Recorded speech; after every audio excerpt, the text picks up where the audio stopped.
B2B selling is changing rapidly. The focus is shifting from price and terms and conditions to trust and building long term relationships.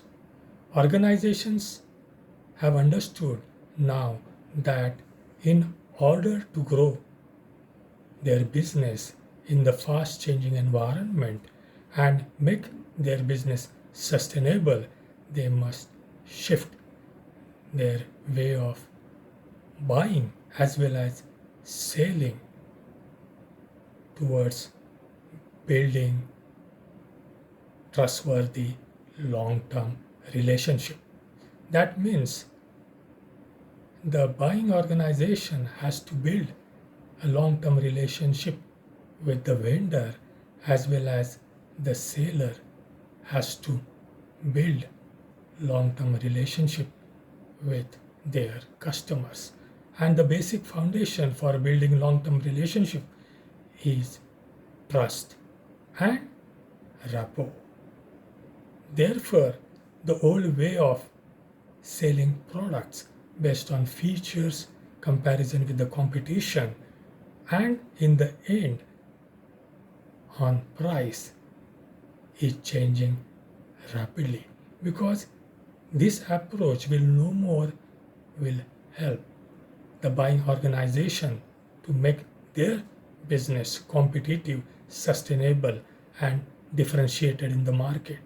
They are looking for partners, experts who understand their business and want to become partner in making their business successful.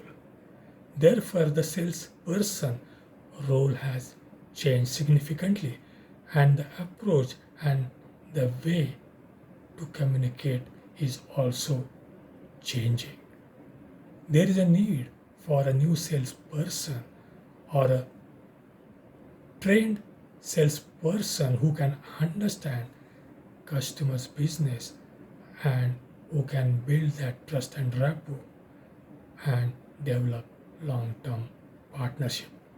He has to shift from talking about the product features to talking about what their products, service, or the organization in total can do for them and how can it add value to their business.